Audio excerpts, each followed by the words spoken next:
Please share where you're watching from and consider subscribing to the channel. When Philip suggested we rent a cabin in the Smokies for a long weekend, I pictured something quaint. A little log cabin with a stone fireplace, maybe a wraparound porch where we could drink coffee in the mornings, surrounded by nothing but trees and fog. That's what the photos online looked like anyway. Rustic but cozy. Private. The reality was different. We pulled up late in the afternoon, the sun already slanting behind the ridgeline, and the first thing I noticed was the door. Or rather, how fragile it looked. A thin, hollow-core wooden thing, not much sturdier than a bedroom door, with a cheap brass knob and no deadbolt. The cabin itself was small, maybe 500 square feet at most, set on cinderblock stilts to keep it above the uneven ground. One front window with a curtain that didn't quite close all the way. A porch swing that leaned so far to one side I didn't dare sit on it. Inside, it smelled faintly of mildew and would smoke. Not the homey kind of smoke, either, more like cigarettes and something sour underneath.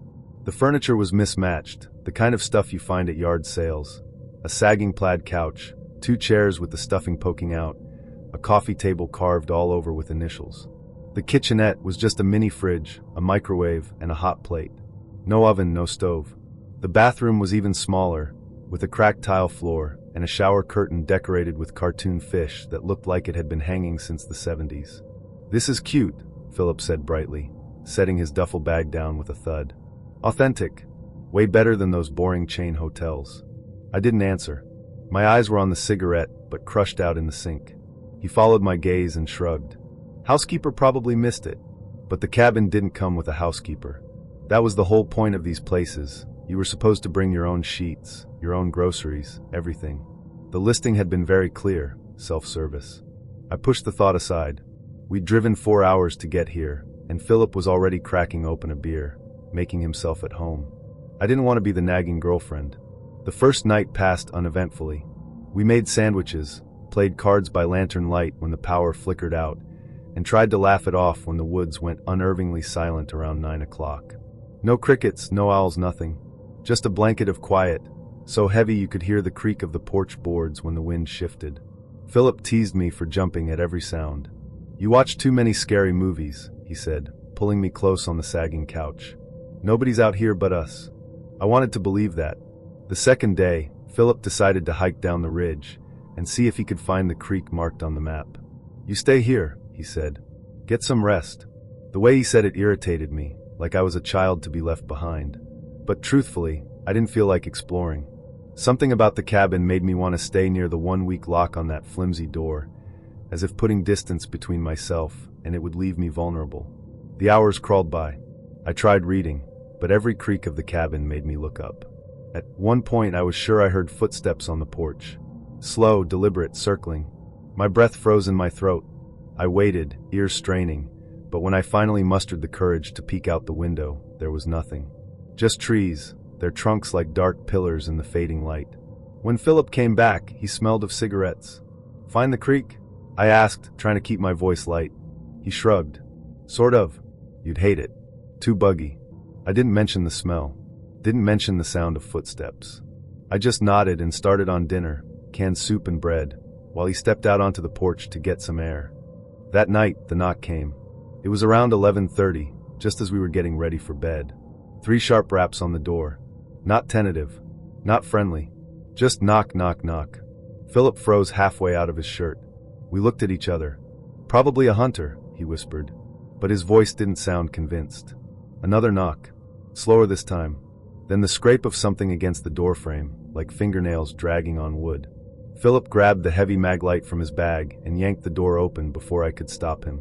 The porch was empty, but there was an envelope taped to the door. My stomach dropped when Philip peeled it off. He opened it under the lantern light, his brow furrowed. Inside were photographs. Dozens of them. Me walking to my car after work. Me at the grocery store. Me jogging in the park near my apartment. Me standing in my own living room with the curtains drawn, but not closed all the way. Some of the photos went back years. I recognized a haircut I hadn't had since college. My hands shook as I flipped through them. Philip kept saying, "What the hell? What the actual hell?" But there was no emotion in his voice. Just flat words. "Did you know about this?" I whispered. My throat felt raw, as if I'd been screaming. "What?" "Of course not," He shoved the photos back into the envelope. "We'll call the cops tomorrow. It's probably some sick prank." But the photos weren't pranks. They were my life. And Philip smelled like cigarettes. I didn't sleep that night. I lay stiff in the narrow bed while Philip snored beside me, the envelope tucked under his duffel like it was nothing more than paperwork. Every creak of the cabin, every sigh of wind, felt like breath on the back of my neck. At some point, I decided. I got up around dawn, packed my bag quietly, and told Philip I wasn't feeling well. "Let's just go," I said. "Please. I want to leave." He grumbled but didn't argue.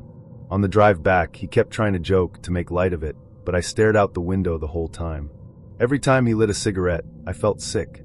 That night, after he dropped me off, I went straight to the police. I handed them the envelope, explained everything, even told them about the cigarette smell. The officer who took my statement looked uncomfortable. "You did the right thing," he said, but he also admitted there wasn't much they could do. No fingerprints, no proof, just photos. I didn't care. I just wanted it on record. I've never been able to shake the smell of gasoline at night. Even now, years later, when I stop to fill up on a long drive, the memory comes back. That sticky mix of gas fumes, hot asphalt cooling under the stars, and the faint metallic tang of old oil. It takes me right back to that gas station in eastern Tennessee where I picked up the hitchhiker. It was late, close to midnight, when I pulled off the highway. My car had been running on fumes for miles, and I was bone tired from driving all day. I remember the place well. A lonely little station with one flickering overhead light, the kind that buzzed like an angry insect. No other cars, no attendant visible, just that one glowing island in a sea of Appalachian dark. I stepped out, stretching my legs, the night pressing close. That's when I saw him. He was sitting on the curb by the ice machine, a paper bag at his feet, head bowed like he was praying. His clothes were dusty, jeans, boots scuffed to hell, a plaid shirt with one sleeve torn at the elbow. When he lifted his face to me, I noticed two things at once: how pale he looked in the harsh yellow light, and how wide his smile was. "Heading north?" he asked, his voice soft but carrying, like the sound had been waiting there for me all along. I should have said no. I should have climbed back in my car, locked the doors, and driven off. But there's something about the way we're raised around here. You don't leave a person stranded. You don't turn your back on someone who looks like they need help. "Yeah," I said reluctantly, swiping my card through the pump. "Knoxville." His smile widened. "That'll do." He slid into the passenger seat with the ease of someone who'd been there before, setting his paper bag carefully between his boots. I caught a glimpse inside as the streetlight cut across it, something pale and round, like an onion maybe, but smoother. "Name's Carl," he said. His voice had a twang that didn't match the way he held himself, like he'd picked up phrases from too many places and stitched them together. I mumbled my name back, gripping the wheel tighter than I meant to. For the first 20 minutes, we rode in silence. The highway stretched ahead in endless black, broken only by the white flash of reflectors and the occasional curved sign. The radio fizzed with static. I didn't dare turn it on. Then he started talking. "You ever notice how quiet it gets out here?" he said, leaning his head against the window. "Like the trees are holding their breath." I nodded. It was true. The kind of silence that makes you aware of your own heartbeat. Carl chuckled low in his throat. "My granddaddy used to tell me the mountains can listen, that they hear every word you speak, and if they like the sound of your voice, they'll keep it for themselves." I tried to laugh, but it came out strained. "That's something." He turned his head and studied me in the dim light of the dashboard. His eyes looked too dark, the pupils swallowing the rest. "You're kind," he said finally. "Most folks don't stop anymore." The miles crawled by. He didn't ask me where I was from, or where I was going. Instead, he told me stories. Strange ones. About a woman who wandered these roads at night looking for her lost baby. About men who disappeared into the mines and came back changed. About lights in the sky that weren't stars and voices in the woods that weren't human. At first, I thought he was just spinning mountain folklore, the kind of tales people use to pass time on long nights. But the way he spoke, calm, deliberate, without a hint of humor, made the hairs on the back of my neck prickle. "You believe in death?" he asked suddenly. I gripped the wheel tighter. "Everyone believes in death." He smiled again, slow and unsettling. "Not everyone. Some folks believe in what comes after. Some folks don't believe in anything at all. But me?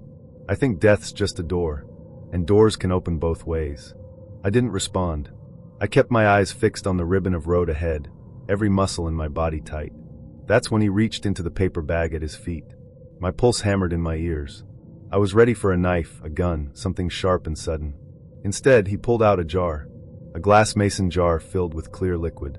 Floating inside was something pale and grayish, curled like a shriveled root. "Pickled egg?" he asked with that same calm smile, holding it up to the dash light. I shook my head quickly. "No thanks." He laughed, soft and breathy, and set the jar back in the bag with exaggerated care. "Suit yourself." We rode in silence after that, but the air in the car felt thicker, heavier. My mind kept circling back to what was in that jar. An egg didn't look like that. I knew it, but I wasn't about to ask. By the time the lights of Knoxville began to glow faintly on the horizon, my nerves were shot. I told him I could drop him at the next exit, figuring he'd head to a diner or motel. He didn't argue, just nodded slowly, as if he'd been waiting for me to say it. When I pulled off the exit, I pointed to the gas station at the corner. "Here okay?"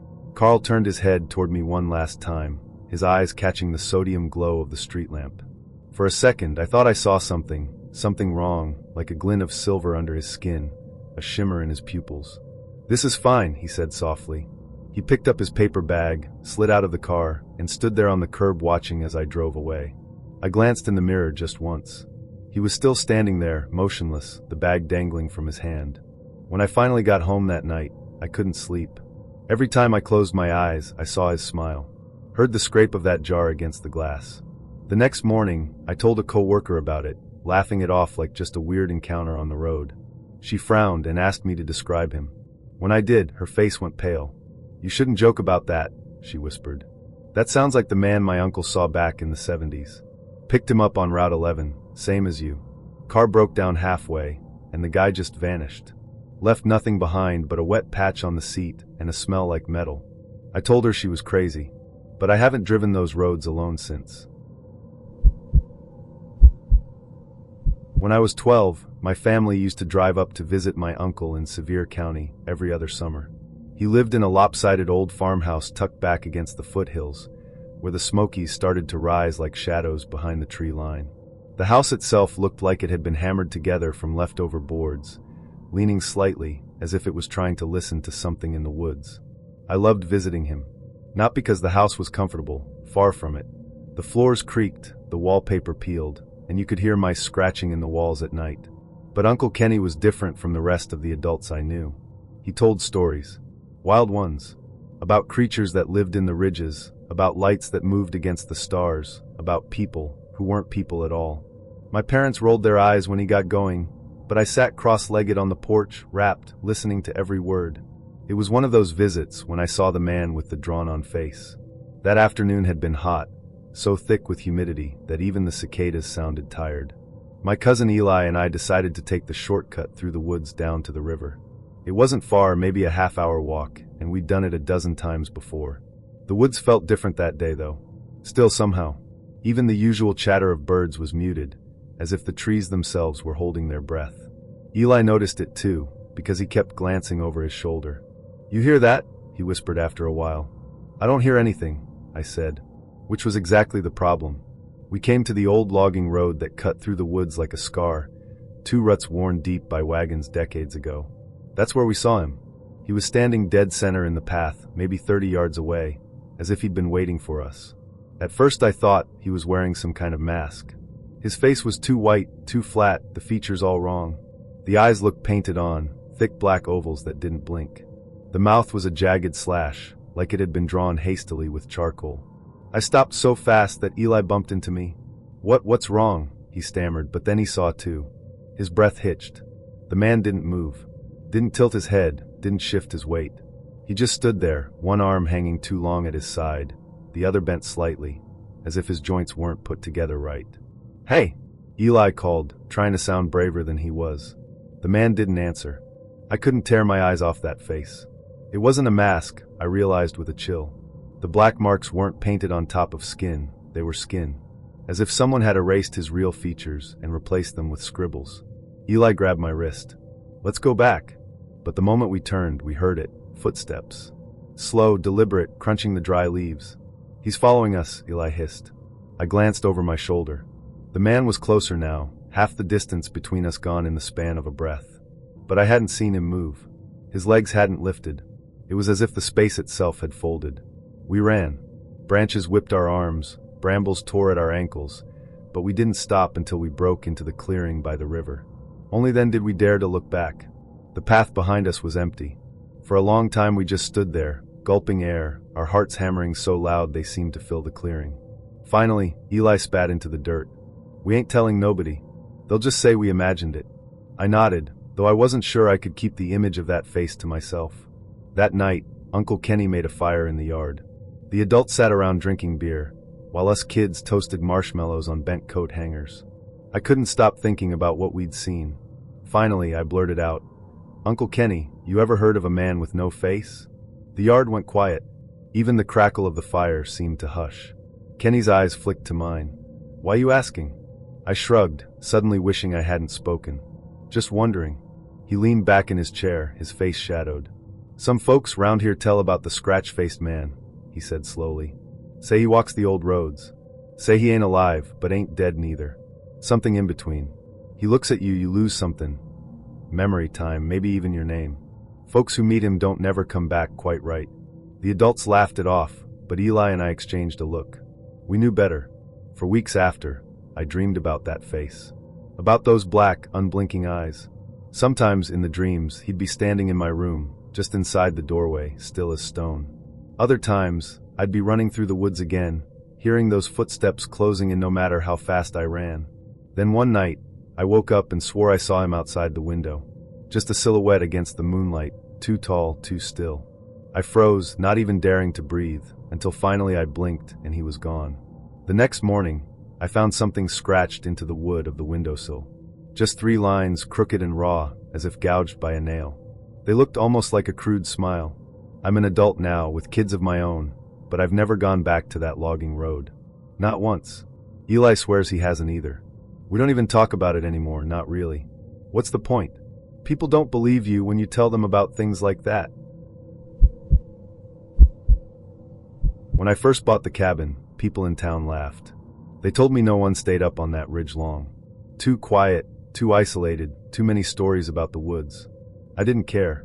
After a messy breakup and years grinding at a job I hated, I wanted exactly that, quiet. A place where I could breathe, where nobody expected anything from me. Just me, the cabin, and my dog, Charlie. Charlie's a big mutt, some shepherd in him, some hound. He's the kind of dog who makes strangers cross the street, but to me, he's a baby. Loyal, protective, and too smart for his own good. I trusted Charlie's instincts more than I trusted my own. That's why when things started happening, I didn't brush it off. The first week was perfect. Mornings with coffee on the porch, afternoons chopping wood, evenings with a bottle of bourbon and the sound of crickets. Charlie roamed the property, sniffing and chasing rabbits, tail wagging like he'd been waiting his whole life for this. But after that first week, his behavior changed. It started one night around 3 a.m. Charlie shot up from the floorboards with a growl I'd never heard before. Not playful, not warning. It was deep, guttural, the sound of something ready to kill or be killed. His hackles rose, teeth bared toward the window. I sat up, heart pounding. "What is it, boy?" He didn't move. Just stood there, trembling with rage, staring into the dark outside. I couldn't see a thing. Finally he barked, explosive, violent. He lunged at the door like he wanted to tear it off its hinges. I had to grab his collar to stop him, and even then, he dragged me a foot across the floor. I didn't sleep the rest of the night. The next day, he was restless, pacing the cabin. He wouldn't go near the tree line, just stood watching it with his ears flat. That night, it happened again. Exactly 3 a.m. He erupted, barking at the woods. Only this time, I thought I heard something too. A whistle. It wasn't a bird, not at that hour. It wasn't wind, it had a shape, a tune. Low, rising, almost playful. 3 notes, repeated. I froze, listening. It came from the trees, maybe 50 yards out. And the longer I listened, the more wrong it sounded. Like it wasn't whistled through lips, but through something dry. Like air forced through reeds. Charlie barked himself hoarse until dawn. The third night, I stayed awake waiting. The whiskey didn't help, just made the edges of my nerves burn sharper. At 3 o'clock, right on time, Charlie stiffened. His ears twitched. His chest rumbled. And then it came. The whistle. Closer. I grabbed the shotgun I kept by the bed. The whistle drifted through the trees, circling the cabin. 3 notes, again and again, like it was calling something. Or someone. Charlie pressed against me, trembling. This was the same dog who once chased a bear off our property, and here he was shaking like a leaf. I whispered, "It's okay, boy." But it wasn't, because then something scraped across the roof. The sound was slow, deliberate, like claws dragging on shingles. I pointed the gun upward, pulse hammering in my throat. Charlie lost it, snarling, leaping at the ceiling, teeth gnashing at the empty air. And then silence. The whistle stopped. The scraping stopped. We stayed frozen until dawn. The next morning, I climbed onto the roof. The shingles were gouged. Long, parallel marks like something with claws had walked across it. That's when I went into town to ask around. At the diner, I mentioned the noises to a neighbor, an older guy named Earl who'd lived there all his life. He gave me a long look, chewing his bacon slow. "Things in those woods," he said finally. "They can sound like people. Don't mean they are." I pressed him, but he wouldn't say more. Just shook his head, muttered something about keeping lights on and doors locked. When I left, he caught my arm. His grip was like iron. "If you hear whistling, don't answer." That night, I drank too much bourbon, thinking I could drown the fear out of me. By 2:30, I was half passed out on the couch. Charlie dozed at my feet. At 3 o'clock, his head snapped up. A growl tore from his throat. The whistle came again. But this time, it was right outside the window. I sobered instantly. My skin went clammy. The glass rattled as Charlie hurled himself against it, barking like mad. The whistle rose, playful, almost mocking. It moved around the cabin, circling. My hands shook as I raised the shotgun, tracking shadows that weren't there. Then, from the porch, came the sound of footsteps. Slow, heavy, one after another, creaking the old boards. And over it all, the whistle. Charlie's barks turned frantic, desperate. He wanted to fight whatever was out there, but I held him back. The doorknob rattled. Once. Twice. Then stilled. I aimed at the door, ready to blast it off its hinges. But after a moment, the whistling faded. The footsteps retreated into the woods. I didn't move until the sun came up. The days after blurred together. I stopped sleeping, stopped eating. My nerves were raw, my body strung tight. Every creak of the cabin, every rustle of leaves set me on edge. Charlie stopped eating too. He barely left my side, whining if I went into another room. And every night, the same thing. The whistle at 3 o'clock. The circling. The scratching on the roof or the tap on the windows. I thought about leaving, but I was stubborn. This was my land. My cabin. I wasn't going to be chased off by some backwoods prank or animal. At least, that's what I told myself. The last night I tried to fight back. I set a lantern outside on the porch. Loaded the shotgun. Sat in the dark with Charlie pressed against my leg. My heart hammered so hard I thought it might shake the house. At exactly 3 o'clock, the whistle came. But this time, it wasn't just 3 notes. It was longer. A tune. Like it had learned something new. Charlie whimpered, pressing his head against my chest. I held him tight, sweating, listening as the whistle danced around us. And then a voice. Not a whistle. A voice low and rasping. "Charlie." My blood turned to ice. Charlie froze. His ears twitched, but he didn't move. The voice came again from the woods. "Charlie, come here, boy." I don't remember pulling the trigger, but the shotgun roared, deafening in the cabin. I blasted through the window toward the sound. Glass rained down. Smoke filled the room. When it cleared, there was nothing. Just silence. No footsteps. No whistle. Nothing. I didn't sleep. Didn't blink. At dawn, I packed a bag. I'm still here for now. But every night, I sit with the gun, lights blazing, waiting. Because I know it's not gone. The whistle still haunts me. Sometimes I hear it in my dreams. Sometimes in the wind. Charlie doesn't go near the woods anymore. He stays inside, pressed to me like a child. I'm thinking of selling the place. Maybe leaving the mountains altogether. I was 13 the summer of 1991 when my family decided to camp in the Appalachians.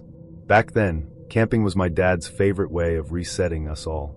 No TV, no school stress, no neighborhood noise, just tents, a fire, and the kind of silence you can only find when the road gives up on pavement and turns to dirt. It wasn't our first trip. My father, my mother, my younger sister Emily, and I had camped in Shenandoah the year before without a problem. But that trip in '91 was different. Dad wanted to try deeper, wilder territory, further from any ranger station, somewhere that really felt like America before people ruined it, as he put it. So we packed up our Chevy Astro van with gear, a cooler, fishing poles, and the green canvas tent that always smelled faintly of mildew. Dad insisted on an area he'd read about in some hiking magazine, a hollow near the West Virginia line, past a logging road that wasn't even on most maps. Perfectly secluded, he said. That phrase, perfectly secluded, would stick with me for years. The drive out took forever. Winding two-lane roads, then gravel switchbacks that rattled the van until Mom was white-knuckling the dashboard. By the time we pulled into a clearing by a creek, the sun was already low, painting the sky a dusty orange. The air was heavy with pine resin and damp earth. At first, everything felt like an adventure. Dad had us help unload. Mom set up the cook stove. Emily ran along the creek trying to catch frogs. I remember thinking it was beautiful in a way that felt untouched.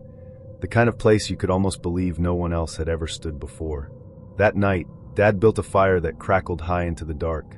We roasted hot dogs, ate marshmallows until we were sticky, and sang off-key around the flames. The night seemed alive, full of crickets and owls and the rushing creek nearby. I slept hard in the tent, curled in my sleeping bag next to Emily, and woke up to birdsong. The first day was everything Dad had promised. We hiked a ridge trail, fished in the creek, ate sandwiches on a fallen log.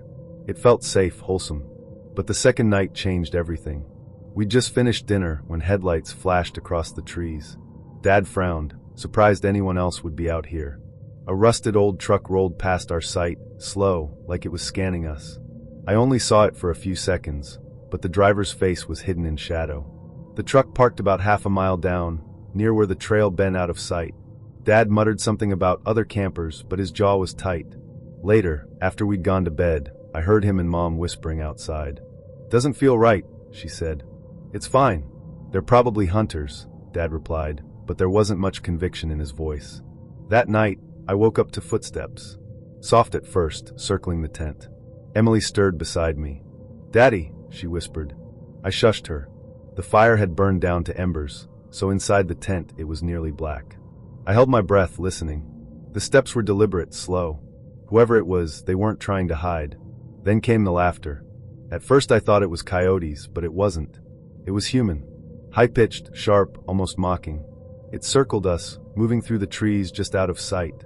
Emily buried her face in my shoulder, shaking. Then a voice whispered, so close to the tent I swore it was inches from my ear. "You awake in there?" I froze. Every muscle locked. Dad unzipped the tent in one furious motion and stepped out with his flashlight and hatchet. "Who's out there?" he barked, his voice shaking with anger more than fear. The beam cut across the trees, but no one was there. Just the woods, silent and endless. We barely slept after that. In the morning, the food cooler was open. Packages torn, bread scattered in the dirt. Not a bear. Bears don't undo latches. Dad swore and kicked the cooler shut. "We're packing up tomorrow," he said. But tomorrow came too late. That evening, while hiking a side trail to look for a swimming spot, we stumbled on something that froze us cold. An old campsite. Torn tent, shredded sleeping bags, a pot overturned in the ashes of a long-dead fire. But the worst was the blood. Dark stains in the dirt, smeared across rocks. Enough to know something violent had happened here. Emily cried. Mom pulled her close. Dad crouched, his face pale, and whispered, "Back to camp." Now. We hurried the whole way, not speaking. That night, the laughter came back. Louder. More voices. Men, maybe 2 or 3, moving through the trees. They weren't drunk laughs. They were deliberate, like a performance. Each burst cut through the dark like a blade. Then came the whistling. 3 notes, rising, repeated over and over, circling us. Dad sat by the fire with the hatchet in one hand, the flashlight in the other. I'd never seen him look so small. At one point, a stone landed near the fire, tossed from the shadows. Emily screamed.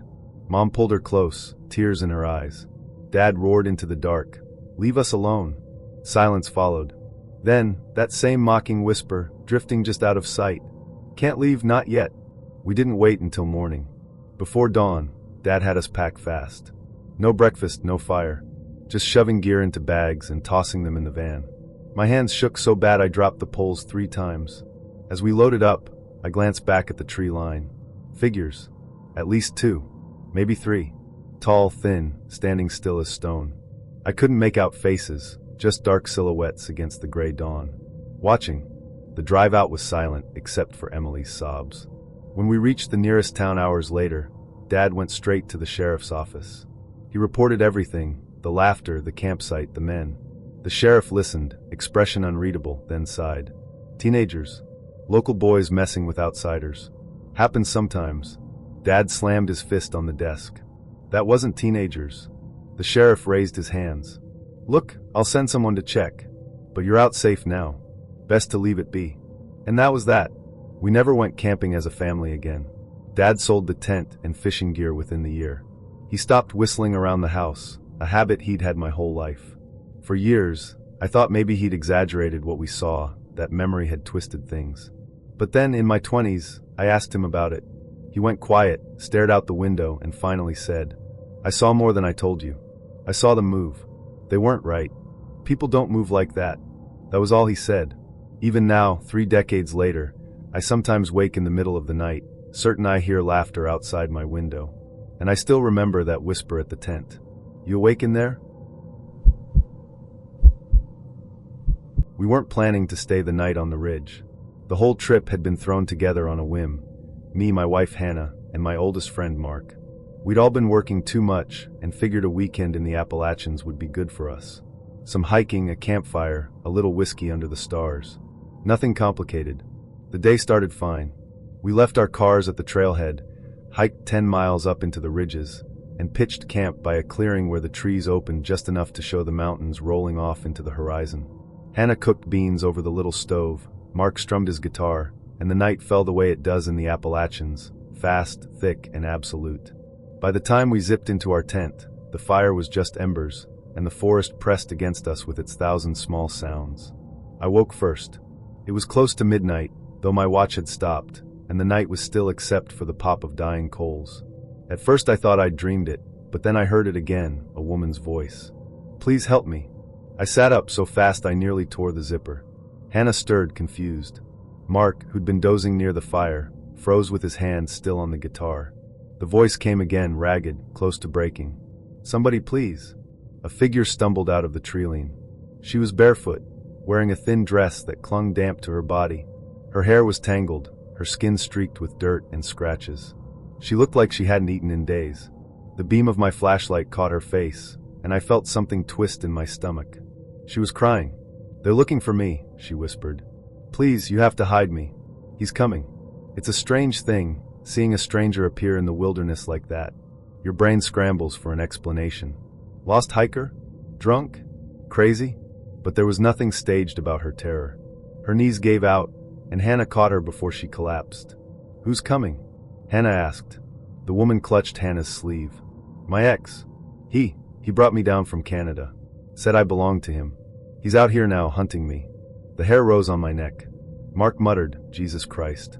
He grabbed the hatchet we'd been using for firewood and scanned the treeline. The woman pulled away from Hannah, trembling so hard her teeth clicked. If he finds me, he'll kill me. Please, you can't let him take me back. We were still processing when we heard it, the crunch of boots on leaves. A man's voice, deep and controlled, carried through the dark. Sarah, you can't hide from me. The woman went rigid. She pressed herself flat against the ground, covering her mouth with both hands. A shadow appeared between the trees. A man stepped into the firelight. He wore a hunting jacket, mud-streaked jeans, and carried a shotgun like it was part of his arm. His face was calm, almost pleasant. Evening, he said, like we were old neighbors meeting at the mailbox. Sorry to bother y'all, but that woman, she belongs to me. I don't know what possessed me, but I stood between him and the woman. She doesn't belong to anybody, I said. The man's smile flickered. His eyes cut past me toward her, and for a second the mask slipped. Something cold and hateful burned there. She's unstable, he said smoothly. Ran off. You don't know what she's capable of. Just hand her over, and nobody gets hurt. Mark stepped forward, hatchet in hand. Not happening. The man shifted the shotgun casually, like he was just resting it, but the barrel swung our way. Think real hard about that, he said. Time collapsed into a heartbeat. I could feel Hannah clutching the woman behind me, Mark tense at my side, and that black mouth of the shotgun yawning toward us. Then the woman screamed. The man flinched, just for a fraction, and Mark lunged. He swung the hatchet not to kill, but to knock the gun aside. It cracked against the barrel, and the shot blasted into the dirt, throwing sparks from the fire pit. I tackled the man, and we went down hard. The gun skittered into the dark. He was strong, too strong. His hands clawed at my face, his knee driving into my ribs. I thought he'd crush me, but then Mark was there, dragging him off, the two of them grappling in the dirt like animals. "Run!" the woman shrieked at Hannah. But Hannah didn't run. She grabbed a burning branch from the fire and swung it at the man. Flames whipped close to his face, and he recoiled with a roar. Mark shoved him back, and for a moment he wavered, caught between rage and fear. Then he bolted into the trees, disappearing into the blackness as sudden as he had come. We stood there shaking, the fire guttering low, the woods silent except for our ragged breaths. Hannah dropped the branch. Mark's hands were bleeding. The woman was curled on the ground, rocking, whispering, "He'll come back. He always comes back." We didn't sleep that night. At dawn, we hiked her down to the trailhead, every sound in the woods making us jump. She wouldn't speak, just kept glancing over her shoulder. At the ranger station, we told them everything. The sheriff came, and the woman finally gave her name. She'd been taken across the border months earlier. The man had held her in a cabin somewhere in the mountains, isolated, cut off from everyone. She'd escaped when he went out for supplies, running barefoot through the forest until she found us. The authorities took her away, promised to handle it. They searched for the man, but the mountains swallow people whole, and sometimes they don't spit them back out. We went home. We told our families, our friends. Some believed us. Some said we must have misunderstood, that it sounded too much like a movie. It was the summer of 1974 when my grandfather packed us into his old Chevy truck and drove us deep into a hollow outside Clay County, West Virginia. The plan was simple, a big family reunion campout. No cabins, no phones, just tents and firewood, the way my grandfather liked it. Back then, people still lived close to the land in that part of the Appalachians, and for us kids, the woods didn't feel dangerous. They felt like a playground. I was 10 years old, jammed in the back seat with two cousins, legs sticking to the vinyl seats as the truck bounced over dirt roads. My grandmother had packed fried chicken, jars of pickles, and biscuits wrapped in foil. The smell made my stomach growl even as the truck rattled deeper into the hollow. When we finally pulled into the clearing, other families were already setting up. My uncles pitched tents, the older kids collected firewood, and the women laid out food on long wooden tables Grandpa had dragged down in a flatbed years before. There must have been 30 of us, all crowded together, the air full of chatter and the sound of cicadas. The first night was perfect. We kids chased lightning bugs, our hands glowing faintly when we cupped them in jars. My uncle picked guitar by the fire, singing old country songs while the grown-ups clapped along.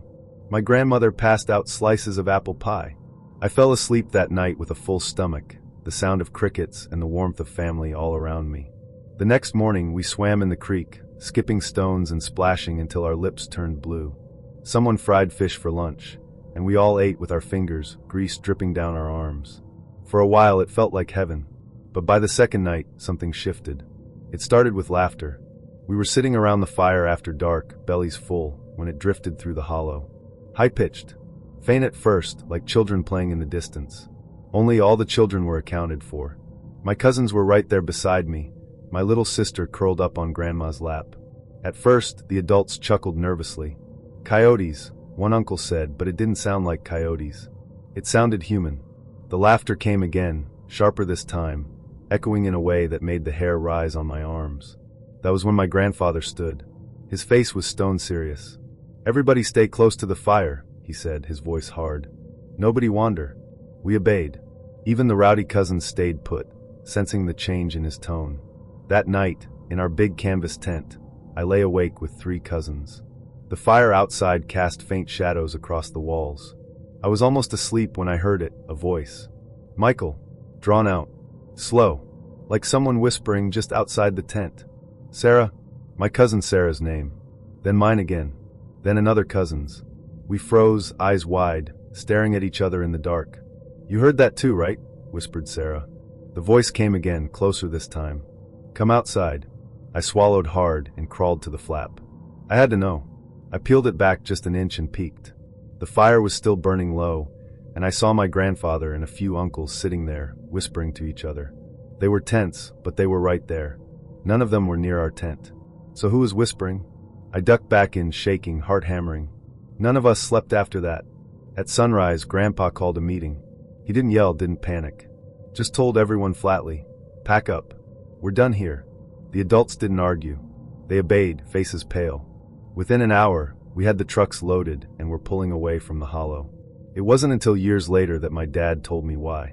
He said that while everyone was asleep, Grandpa stayed up by the fire, keeping watch.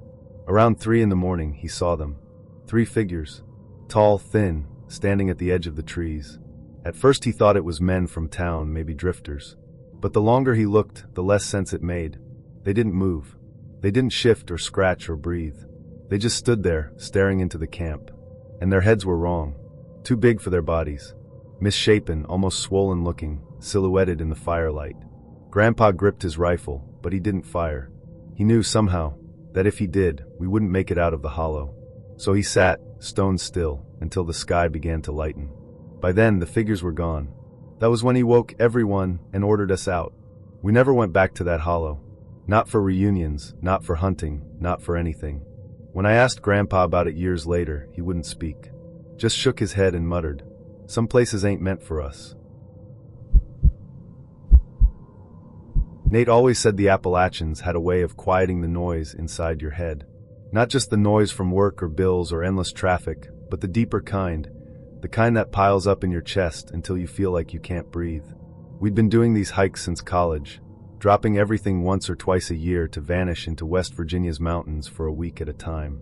No service, no screens, just boots on dirt and miles under old trees. This trip was supposed to be the same. 5 days out, running a loop trail that wound up along a ridge, dropped into a hollow, and circled back. Nothing extreme, 10 to 12 miles a day, easy campsites by water. We packed light, split the gear, joked about whether Nate's coffee obsession would survive on instant packets. Normal. The trailhead was a gravel lot with weeds sprouting through cracks, a half-rotted sign creaking on rusted nails. Only one other car sat there, dusted with pollen like it hadn't moved in weeks. As we shouldered our packs, an older man and his teenage son came down from the opposite trail. They looked tired, wary. The man gave us a curt nod. "Careful up there," he said. "Strange things lately." "What kind of strange?" Nate asked, grinning like he expected a joke about bears. The man didn't smile. "Not the kind you want to meet after dark."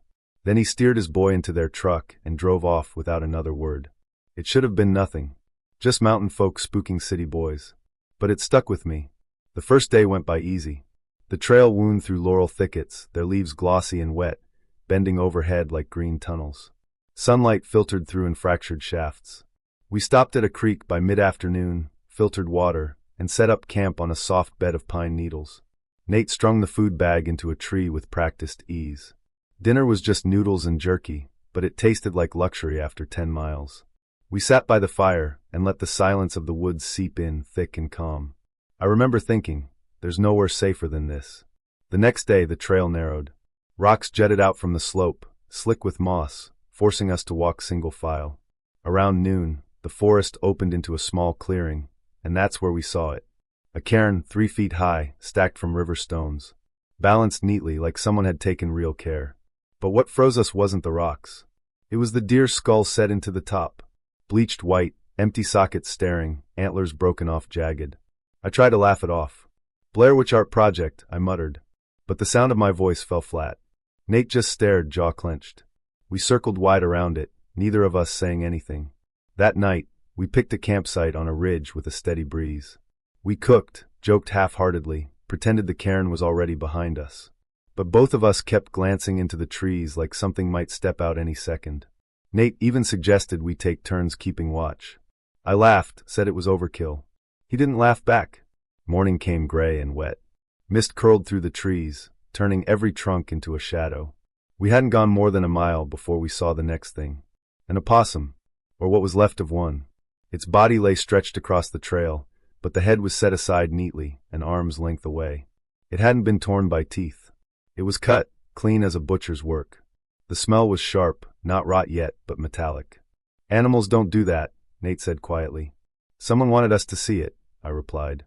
We stepped off the trail and kept walking fast, but the image followed me. That clean separation of bone and flesh. Too careful to be random, too cruel to be natural. We hiked hard the rest of the day, nearly double the mileage we'd planned. By dusk, we still hadn't reached the junction where the trail was supposed to split. The forest felt heavier somehow, the air thick and close, birds absent. It wasn't silence, it was like the woods were listening.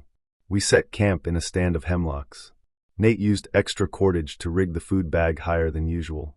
After we ate, he checked his brother's satellite phone. 2 bars. He typed out a text with our coordinates and sent it to himself, just in case. His voice was too tight to pass for casual. That night, the forest didn't let me sleep. Around 3 a.m., I sat up, certain I'd heard something. A step. Heavy. Deliberate. I held my breath. There it was again, crunch. A human weight shifting on loose rock. I almost woke Nate, but then it went quiet. Completely quiet. When dawn came, we packed fast and moved. Neither of us said much. 2 miles later, we reached the spot where the opossum had been. We slowed, both of us tense. It was still there. Only different. The head was back on the body. Stitched. Not with thread. With strips of cloth wound tight, crude, and wet like they'd been soaked. The whole thing gleamed in the morning light, reeking of damp leather and rot. My stomach flipped. Nate swore under his breath. Someone came through here last night, he whispered. No one needed to say the rest, while we slept. That's when we both agreed, forget the loop. We cut miles, we pushed straight for the trailhead, and if it meant a 20-mile day, so be it. By late afternoon, we still hadn't seen the junction. Either the map was wrong or we were. Our legs were shot, our nerves worse. We had to stop. The spot we chose looked defensible enough, an open saddle, sightlines in 3 directions. We built no fire. Just laid out bedrolls, ate cold jerky, and sat in the dark.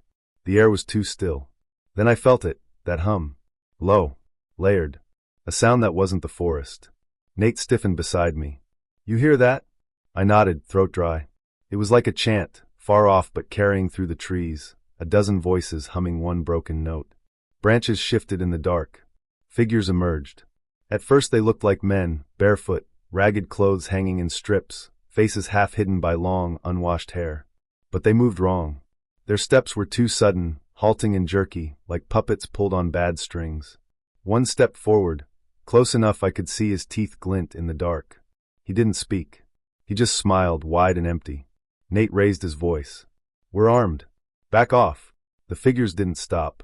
That was when Nate fired. Not at them, into the dirt, then up into the trees. The crack echoed through the forest like thunder. For a moment, the figures froze. Just long enough for Nate to grab my arm.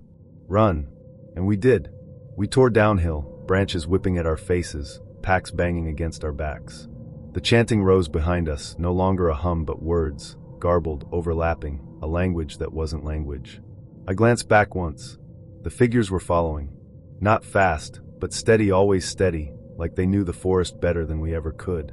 We ran until our lungs gave out, found a shallow ravine, crawled under a tangle of fallen branches, and lay there gasping, hearts pounding loud enough I swore they could hear. The chanting faded. We stayed hidden until first light. By mid-morning, we stumbled onto a forest road. Asphalt never looked so holy.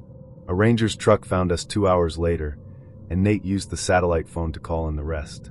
We told them everything, the cairn, the opossum, the men. The ranger exchanged a look with the deputy, who came to pick us up. They didn't call us liars, but they didn't write much down either. I was somewhere between exhaustion and autopilot when I pulled into that motel. The highway had been eating at me for 12 straight hours, headlights stretching into the dark like an endless tunnel, and my eyes kept closing even with the windows down and the radio blaring.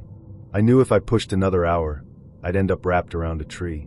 So when the flickering neon sign came up on the roadside, rooms available, low rates, I took the exit. The place looked like something that had been forgotten in the 1970s and left to rot. A squat, single-story building, half the bulbs burned out, paint peeling from the doors. The parking lot was empty except for 2 rusted trucks that looked abandoned. Inside, the front desk was protected by thick, yellowed bulletproof glass. The clerk, a wiry man with greasy hair, barely looked up from his TV. His voice was flat when he said, "Cash only. No refunds." I handed over a few bills. He slid a key through the slot, then leaned forward and said something that made my stomach knot. "Lock your door, and don't answer if anyone knocks." The room smelled like mildew and cigarettes. The carpet was sticky. The air conditioner rattled so loud I had to turn it off. I didn't care. All I wanted was to crash. I peeled off my shirt, laid down on the stiff mattress, and felt my body sink into that bone-deep exhaustion. My head buzzed from caffeine and highway hum. Sleep hit me like a brick, but not for long. Sometime past midnight, I woke to knocking. It wasn't polite. It was sharp, deliberate. Knock. Knock. Knock. I froze. My throat was dry, my skin prickled. "Open up," a man's voice said, muffled through the door. "We know you're in there. Just open up." My pulse thundered in my ears. Another voice hissed, lower, urgent. "Hurry up." I slipped out of bed and grabbed the chair, wedging it under the doorknob. My hands shook so bad I almost dropped it. The knocking grew harder. "Come on. We don't want to hurt you. Just give us what you got. Money. Valuables. That's all." Then I heard footsteps. The blinds rattled in my hands as I pulled them open just enough to peek outside. And that's when I saw him. A man standing in the gravel lot, facing my window. Not moving. Not speaking. Just watching. He wore a mask, crudely made, filthy white, shaped into the long ears of a rabbit. The paint was chipped, one ear bent, and the black eye holes gaped like voids.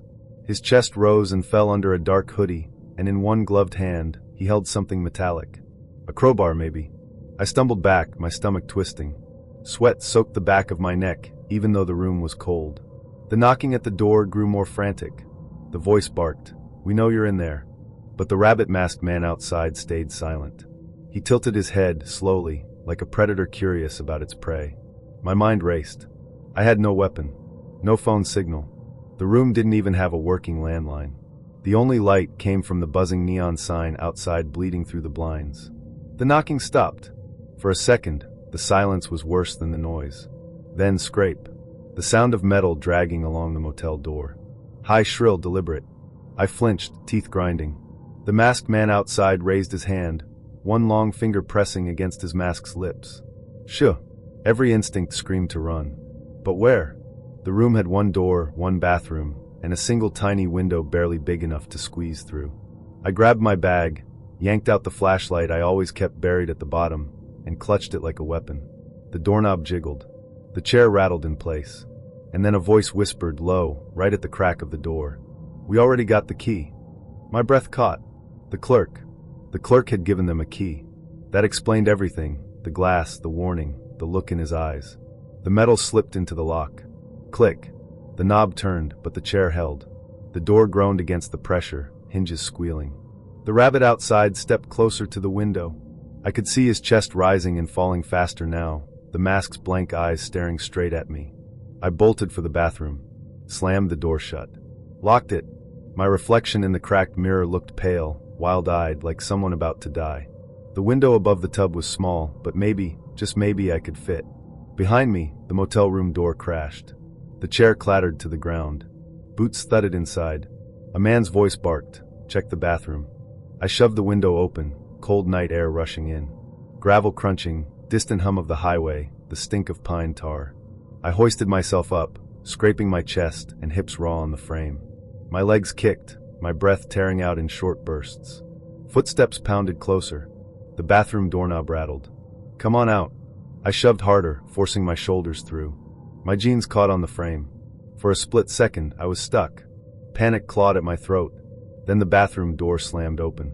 I kicked, wriggled, and fell face first into the gravel outside. Rocks tore into my skin.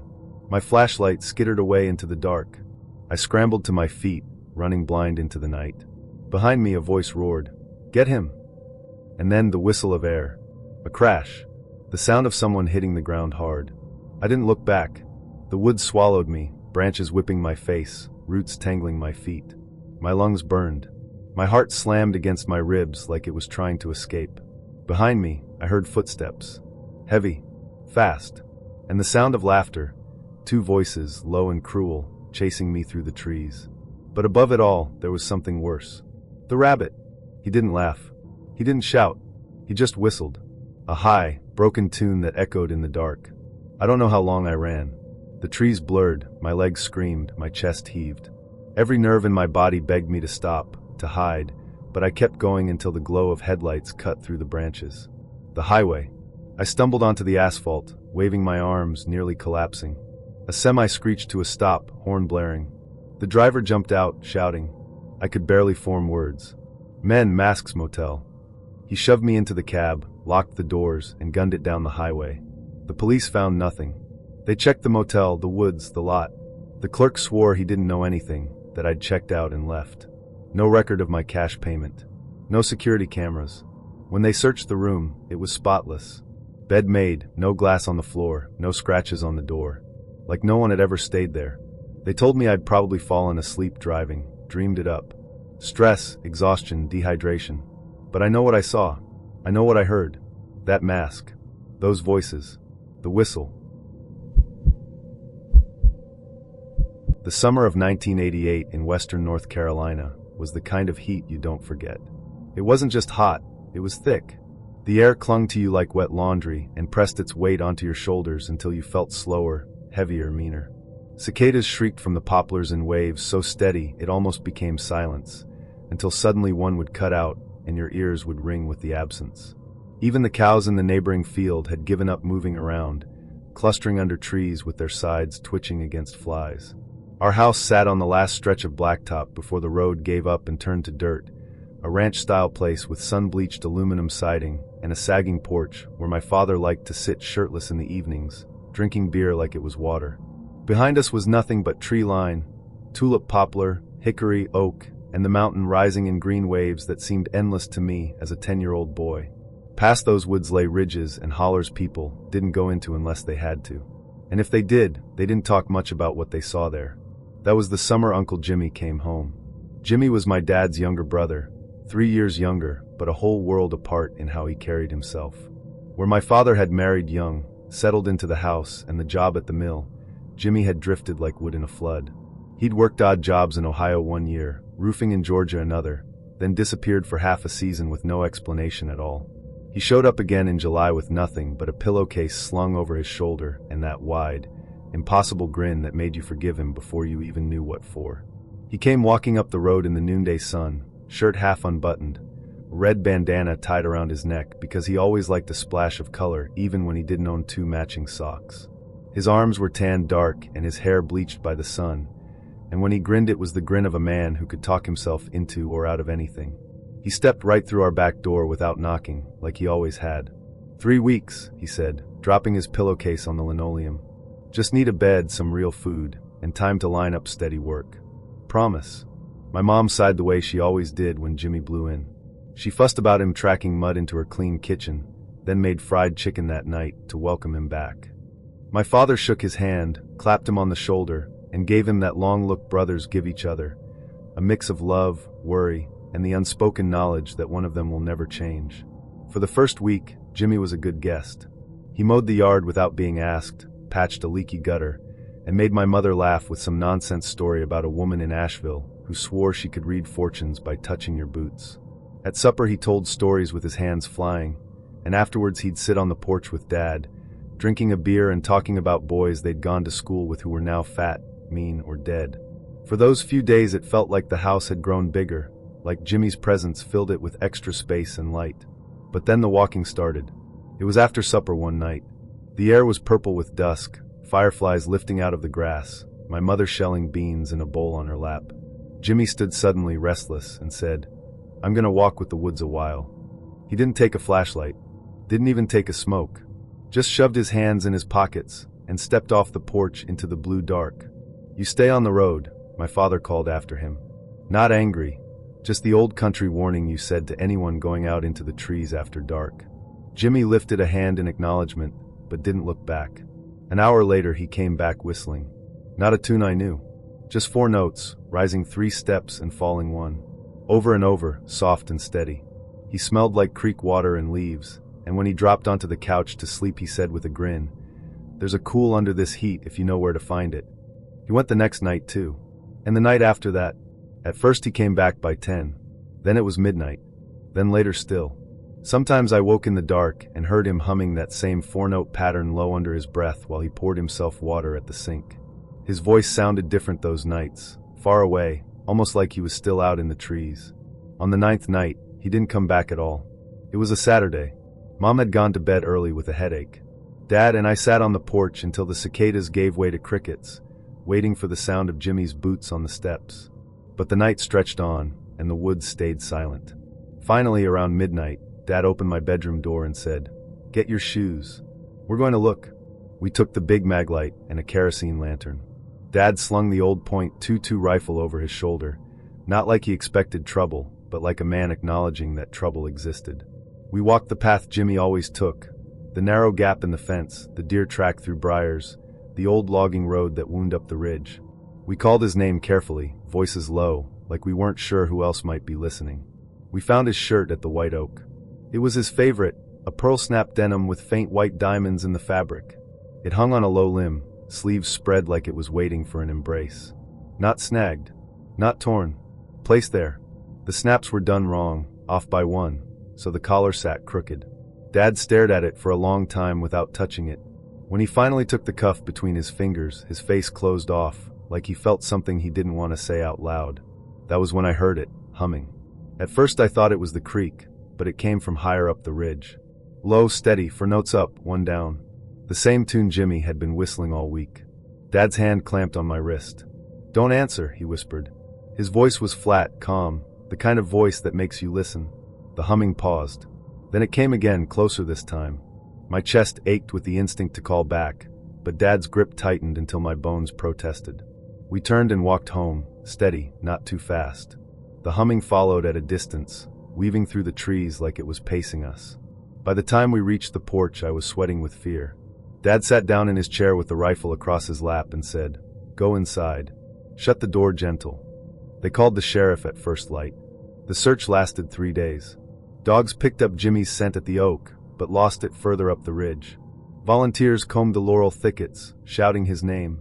A deputy found a piece of red bandana tied tight around a laurel branch, like a marker. No footprints. No body. No trail to follow. By Sunday, the official search was suspended. The deputies said maybe Jimmy had left on his own, maybe he'd hitched out of county. My aunt whispered he was probably in trouble with someone, hiding. Mom clung to those possibilities because the alternative was worse. But Dad never believed he left. That first week after the search ended, the humming didn't stop. Some nights it came from the ridge.